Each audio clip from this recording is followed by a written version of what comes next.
Alison Evans is an award-winning author of young adult books, most recently Euphoria Kids, which we're going to talk about. They're co-editor of Concrete Queers, fiction editor at #NBLife, I should have checked how to say that, and contributor in Kindred, 12 queer #LoveAusYA stories. They're based in Wurundjeri Land in Melbourne. It is an absolute delight to have a chat to you, Alison. Thanks for joining us. Yeah, thanks for having me, Sue. Very cool. I feel like I know you. I've been in a couple of your talks before, but we haven't actually met before. So all those questions I had when I was listening to you, I can ask you now. Now, perfect. I noticed, I think it was either on your website or in your bio, that you write weird stuff. Define weird stuff. What is weird stuff in your world? Oh, no. I think I wrote that because I was like, I don't know what I write. I'll just say weird things. I think I like things that kind of contradict themselves, or where two things are both equally true. Like the most recent example, I think, would be the character of Babs in Euphoria Kids. She is invisible, but she's not. But she can't be seen by everyone. But there are a few people that she can be seen by at all times. And it's just that kind of stuff where it doesn't quite make sense, but also the narrative makes sense for it in a way, I think. So I think I think that's what I meant by that, but I'm not entirely sure. Clearly it's working because your books are so very popular. How did you get into writing? In high school, I was really into fan fiction, and I loved it so much. Like, I started off reading it, and this was in like the dial-up internet days, so it was the fan fiction sites were quite easy to load because they're mostly text, and I think that's basically how I got into it, through kind of sharing stories with people and just reading stuff that I loved.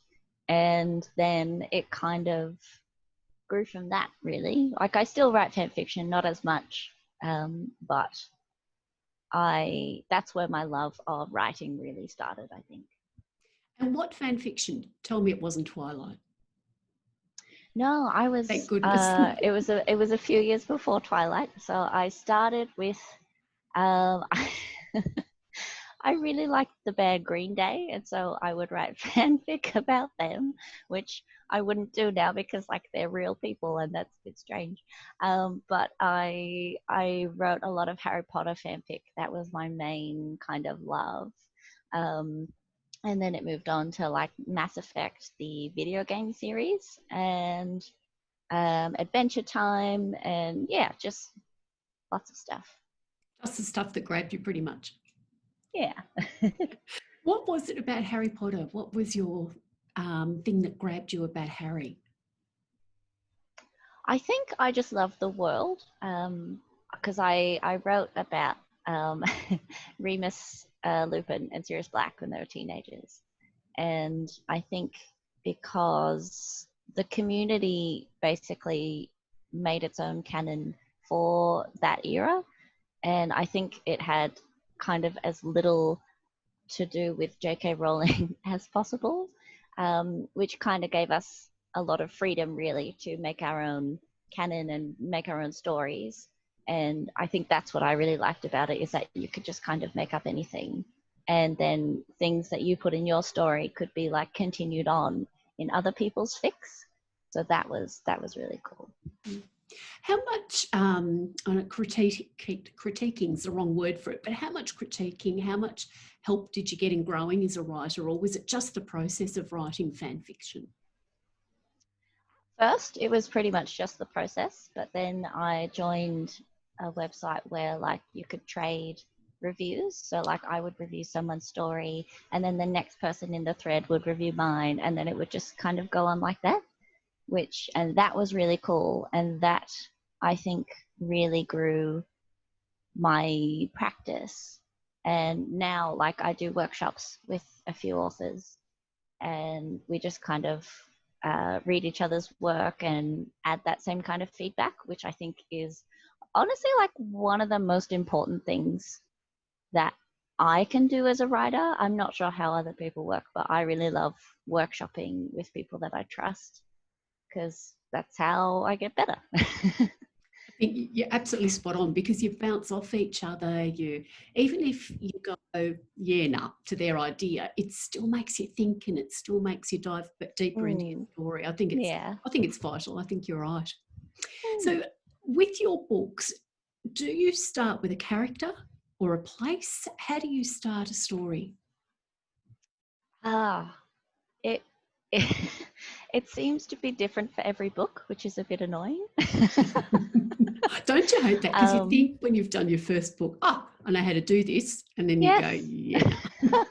No, I knew how to write that book. Don't know how to write the next one. Which is so like it's very frustrating in a way, but it also keeps it quite fresh, which is good. Like with Ida, that came out of an event.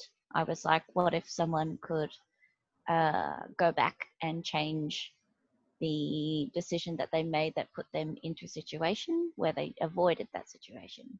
And that's where that book came from. I think with Highway Bodies, I just wanted to write about zombies because they were quite popular in I think I wrote it when The Walking Dead was first starting to be a thing. And I started with these two characters, Eve and Dawn, and it was just a short story of a day in their life in a zombie apocalypse. And then the book kind of grew from that. And with Euphoria Kids, I don't really know how I came to that. I think I was thinking a lot about queer trauma and trans trauma in particular, and how the idea of writing being about conflict and stories being about conflict, and how could I kind of disrupt that in my own work. And because I was thinking like, does the idea that stories about conflict, does that kind of feed into the trans trauma narrative? And I guess I I guess the book kind of grew out from that kind of thought experiment where I was like, okay, who would these characters be where they wouldn't have any on-page trauma that is discussed? And I think like the Iris, who was the first main character that I made, they're quite gentle and they have a loving family, and so I think that's where that idea came from. When you say Iris was the first character you made, do you spend a lot of time looking at characters and creating them? Sometimes. I think now more than I used to. I definitely put more work in because I find my first draft is better if I know who the characters are going into it. Especially because like with Highway Bodies, there are 3 narrators and they all have to have distinct voices. And that was really difficult because I didn't really know those characters very well when I started. So I had to go back and really work through kind of making them all distinct, which it was really hard. But with Euphoria Kids, I actually wrote the whole book in Iris's perspective. And then my editor, Kate, was like, I think Babs should be a first person narrator as well. And I was like, but also you're right. And so now I really try and get the characters first because it just makes, I think it makes the story better, and it just makes the redrafting process so much easier. I think too, like for me, because I'm a character-based writer, I think it connects you to the story. And those days where you go, what am I doing this for? Because you care about that character, you push through that. Yeah, I think that's exactly right. Yeah. Did you find it easier because Iris had been written and then going back to doing Babs? Was it easier to do the characters side by side, like separately, rather than do them on a, like both together? Like, you know, with the other ones, when you did the 3, did you find it easier to do one after you'd finished the other? I think so. I think I did. I didn't have to really write too much new stuff with Babs. I mostly just changed old chapters into her perspective. Um, and it did come a lot easier, I think, because of that. Because when I was plotting Highway Bodies, I found that like when I would change an event, um, it wouldn't work, and it all was like a house of cards, and it all fell down. And working with Euphoria Kids, that was all one narrative, and that was really smooth. And so going back and changing things was really easy. So yeah, it was kind of a roundabout way of doing two points of view, but it was a lot easier, which is kind of strange when you think about it. But yeah, it was definitely easier. Yeah. I think too, because you'd finished, the draft, the characters so well by then, and that makes it easier too. Whereas often in the first draft, you're just getting to know them. So what are you working on now? I'm working on a couple of things. I currently don't have a contract, which is the first time in a few years, so I feel very free and also very scared. I received a grant from Australia Council to work on a 2-book series called Skyrunners, which is kind of set in the future, and it's a YA about superpowered teens, which is quite fun. They have to fight the government. It's great. And I'll help. Yeah, yeah, it's really useful in this time, especially like channeling all that kind of rage where you're like, the government should be looking after us and they're not. And that's quite cathartic to write at the moment. And I'm also working on a middle grade book with my friend Lawson. They wrote the memoir Finding Nevo, and yeah, we've just been working on writing this kids book that has heaps of trans characters in it, and it's really fun, and it's like the best time I've ever had writing a book. So yeah, I do actually have a short story coming out next year. Lakefield Press are doing a what's it called? Hometown Haunts, which is going to be another Love Oz YA collection of short stories. They're all horror, and I think it's going to be really fun. Like I'm a big wuss. I'm really scared of I'm really scared of scary things, but Poppy asked me to write a short story, so I'm kind of in the very first stages of planning that. I wouldn't say I'm drafting yet. I'm just planning. Yeah, my editor calls it composting, when you're still kind of thinking and you're getting close to write, but I like composting. I think that's good. Nice. Yeah. I actually think being a fraidy cat, because I am one, I cannot watch anything scary. In fact, even Evil Dead, I'd be doing something else and could hear that, then I'd go, oh, and go. But I think that makes you write scarier stuff because you really get fear. Yeah, I hope that's true of my work. I think it definitely is of other people's. Because I think if you are scared, you're working. Like, it's not like it's easy, it's really hard. And you have to really think about it. And it's like, oh God, but also that's quite good. So it's a strange process. What about, because a lot of horror is based on violence, and blood and gore, do you go that far, or do you like that, keep them guessing, keep them terrified with the power of their mind? Yeah, I think I can watch quite gory stuff and not be scared. So that's the kind of horror that I can watch. So I think the more scary thing, I think the scariest things are like when you're not sure, when the character isn't sure what's happening. So like things that are like just kind of not quite right. And they're like, I don't know why that's like that, but that's not good. Don't open that door. Yes, I'm not sure why, but I got a bad feeling. And I think those are the scariest things. Like when I was writing Ida with the doppelgangers, she can see other versions of herself and she doesn't know what's happening. And that was that was so scary. Like, I was writing it at night because I was working during the day, and like when I had to get up and go to the toilet and the corridor was really dark, I would get so scared. Um, and whereas writing zombies, I didn't find that as scary because it's just kind of blood and gore, and I'm like, I'm okay with those things, but like Ida for me is like my worst nightmare. Like, it's so scary. Alison, when you were a kid, what sort of stuff did you like to read? I really loved fantasy books. I still love them, but I'm much more into spec fic and sci-fi at the moment.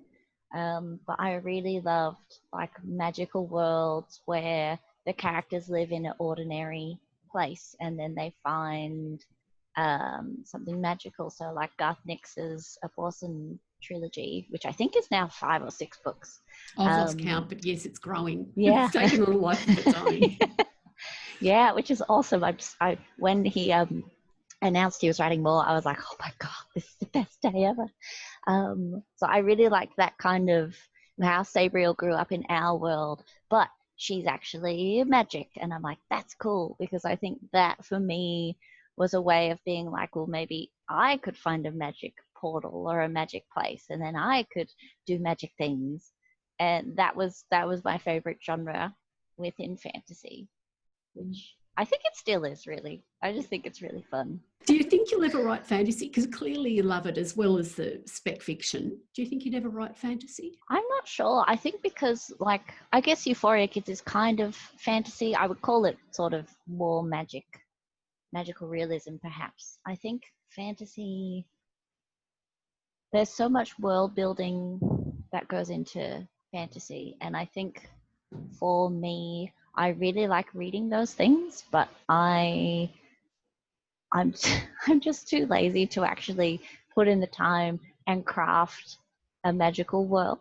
I think because I don't do a lot of preparation before I actually start writing. I think, and I think like big high fantasy is just something that I really admire, but I don't think I could do myself. Your writing day, how do you go about it? Like, do you have a routine? Do you just do it when it hits you? I try to have a routine. I think especially this year, this is the first year that I have not had a day job. So because of the grant, and I was kind of getting into a routine before COVID happened, where I would wake up early. I mean, early I say is like 9. Yeah. Oh, that's early. I'm with And you. okay, thank you. It's And writer's then times. yes, exactly. How else are we going to stay up till 4 a.m.? I ask you. And so I would usually start with my emails and then do some writing there, because otherwise the emails would be in my head all day. But I'm finding since COVID, I haven't been writing as much. I've not been doing a lot of anything really. Um, so I don't really have a routine. I think I would really like to get into one. And I keep reading like all those blog posts that are like, this is what Ernest Hemingway did, and this is what other people, I've forgotten every writer. That's what they did, and I'm like, I don't know if I'm committed enough to being organized. Well, if it makes you feel any better, because I've been asking people this a lot, it is a COVID thing. It is a thing. So many creative people, and this is writers like us, illustrators, artists, they've just kind of stopped. They just haven't got that thing. It's coming back. I've noticed people are starting to say it's coming back, but it's really impacted on that side of us, I think. Yeah, and I think that kind of makes you remember like how much energy goes into creating, and how hard it is when like your basic needs aren't necessarily being met. Like, I am very social, and it's really it's quite hard to kind of get that met, which is, yeah, it's hard. It's difficult. It's And very I stressful. think too, because we spend a lot of time on our own, that social stuff, clearly, listen to me talk, that social stuff is really important. We really need to get out and get out of our own heads for a while. And I think that's what's happening with creative people. Yeah, exactly. My wife has been taking me on her walks, which is really good because every day I'm like, I don't want to go. And then she'll be like, come on, let's get out of the house, get out of your own head. We'll just go for a walk. And that's been really helpful. And like even when it's not COVID, like walking and even just doing some exercise just to kind of get away from that creative work, or because all my other hobbies are creative, so to get actually out of your head and just think about like the physicality of your own body is really helpful, I think. And it also like forces you to rest that part of your brain.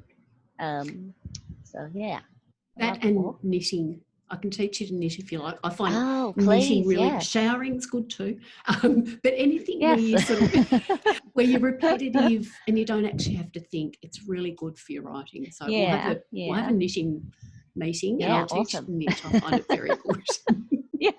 And suddenly I throw down the needles and run off and do something else. So when you're not writing, apart from going for walks and things, you said you're very creative. What else do you like to do? Well, my ISO hobby, as I like to call it, has been to learn how to tattoo myself. So I've been using stick and poke needles and just kind of seeing what I can do. That's really fun because I have a few tattoos and I really like them, but they're also very expensive and I can't afford to buy many. And I've just been kind of taking the smaller ideas, and if I just want like a little tattoo, I thought, well, why not see if I can do it myself? So I'm not very good at drawing, but I have gotten a little better. When you come across young writers who are just starting out, what's your favourite bit of advice for them? Keep going, as in keep writing, keep being rejected, work on that, because rejections are a good thing, because it means you're getting yourself out there. But also keep going in terms of finish that book you're writing, and just the more things you finish, the easier it gets to finish the next one. And yeah, I think perseverance is key. That's how you get things published and how you get better at your craft. So keep going. That's mine. Yeah. And add to that with your rejection, I only learned this recently. I'm clearly a slow learner, but they're not rejecting you. It's the work, and you don't know why they don't want it. It's not rejecting you. That made me go, oh, I feel much better. Yeah. Now, very, very last thing, the ABC. Tell me about what you're doing there. Oh, yes. So I was commissioned to write a piece for ABC Life about books that people should read that aren't Harry Potter, because of a few reasons, but mostly because J.K. Rowling she's been thinking and saying transphobic things for a while. I think the first time was in 2017 that I noticed. But quite recently, she's basically published like an anti-trans manifesto on her website, which is quite hateful. And she's kind of using her influence, her massive influence, to promote transphobia around the world, which is like, it's not good, especially as a children's author. Like, you are supposed to look after people. They're supposed to be safe with you. They are, like, children are very vulnerable. And when they're reading, like, it just puts you in like, you're supposed to be a caretaker. I wrote an article about books that people should read if they like Harry Potter, or their kids like Harry Potter, what other books they could read. So I think I just did the edits today, so they should be up soon, maybe by the time this video is online. Yeah, but I just kind of outlined some children's books that I think people should read, like the Lumberjanes comics, which are like the best comics in the whole world. Or Dog Runner by Bren McDivell. That's a really good Australian kids book. Yeah, Akata Witch by Nnedi Okorafor. That's another book that I really love because the world in it, the magical world, is again like so close to ours, and if you just like know where to look, then you can find it. So actually, I will say that is my favorite fantasy book at the moment. I really love Nnedi's, just her whole body of work. I haven't read all of it, but everything that I've read of hers, she writes from like I think little kids to adult books, and everything she writes is like amazing. She's my favorite fantasy author, I think. Alison, it has been so lovely to talk to you.